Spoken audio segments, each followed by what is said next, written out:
अस्सलाम वालेकुम क्लास 7 कैसे हैं आप। कल आपने हज़रत सैयदा ज़ैनब बिनत अली का सवाल नंबर 1 तफसीली सवाल नंबर 1 लिखा था। तो आज हम इसका तफसीली सवाल नंबर 2 लिखते हैं।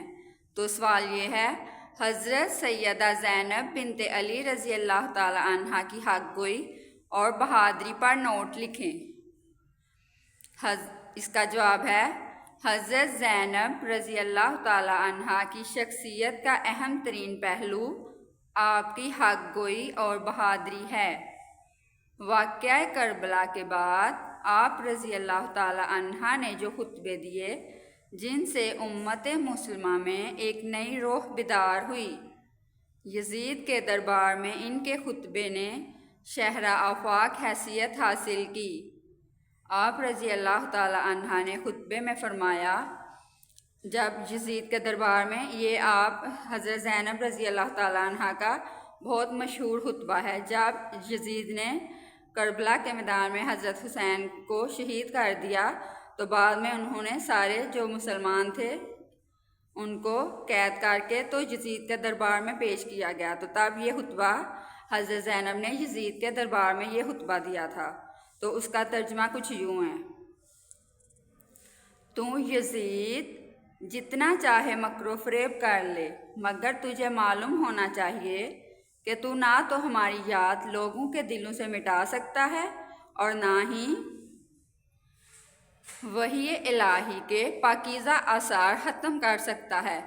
पाकीज़ा आसार क्या होता है कि पाक, जिनका जो असर होता है कि जो पाक दामन होते हैं, उनके शख्सियत से हमें जो आसार नज़र आते हैं वो ख़त्म नहीं हो सकते, वो क़यामत तक बाकी रहते हैं। तो ये ख्याल अपने दिल से निकाल दे कि ज़ाहिर साजी से तू हमारी शान व मंज़िलत को पा लेगा। ज़ाहिर साजी का इसका यहाँ ये मतलब है कि ज़ाहिर तो तुमने फ़तह हासिल कर ली है, लेकिन जो हमारा मकाम व मर्तबा है तुम उस तक नहीं पहुँच सकते। ये ज़ाहरी शान व शौकत है जो तुमने अभी हासिल किया, लेकिन इसका तुम्हें बाद में पता चलेगा। तूने जिस घिनौने जुर्म का इर्तिकाब किया है, इसका बदनुमा दाग अपने दामन से नहीं धो पाएगा।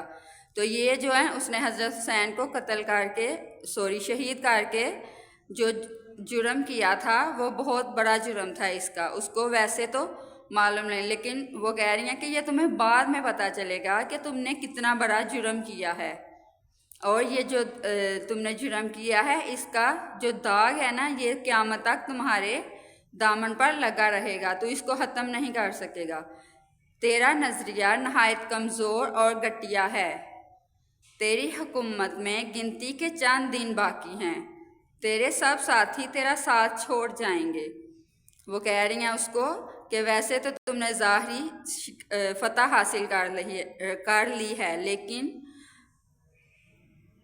हकीकत में ये तुम्हारी फ़तह नहीं है, ठीक है, ये तुम्हारी शिकस्त है। तो ये जो तुमने किया है ना, तो इसका तुम्हें बाद में पता चलेगा कि तुमने ये बहुत बड़ा जुर्म किया है। तो इस वजह से तुम्हारे जो साथी हैं, जो भी तुम्हारे साथ खड़े हैं, तुम्हारा साथ दे रहे हैं, वो भी आखिर पे तुम्हारा साथ छोड़ जाएंगे। तेरे पास इस दिन की हसरत और परेशानी के सिवा कुछ भी नहीं बचेगा। उसको कह रही हैं कि तुम्हारी ये हसरत होगी कि काश मैंने ये ना किया होता, ये जुर्म मैंने ना किया होता। ये तुम्हें बाद में इसका एहसास होगा जब मनादी निदा करेगा कि ज़ालिम सितमगर लोगों पर खुदा की लानत हो। मनादी निदा करेगा, इसका मतलब यह है कि क़यामत के दिन जब सबको बुलाया जाएगा उनके अमाल की बिना पर, तो तब तुम्हें पता चलेगा। तो तब जो मनादिया जो निदा करेगा, जो बुलाएगा, वो कहेगा कि तुम लोगों पर खुदा की लानत हो कि तुमने इतने बड़े जुर्म का इर्तिकाब किया है। तो ये आज आपका तफसीली सवाल नंबर 2 कंप्लीट हो चुका है, और इसके साथ आपका चैप्टर भी कंप्लीट है। तो आपने इसको कापीज़ पे लिखना है, इसको अच्छे से याद करना है, और फिर आपने इसको ज़बानी लिखना है कापीज़ पे, और अपनी करेक्शन करनी है। जो आपकी मिस्टेक होंगी वो आपने दुरुस्त करनी है। ओके, अल्लाह हाफिज़ क्लास।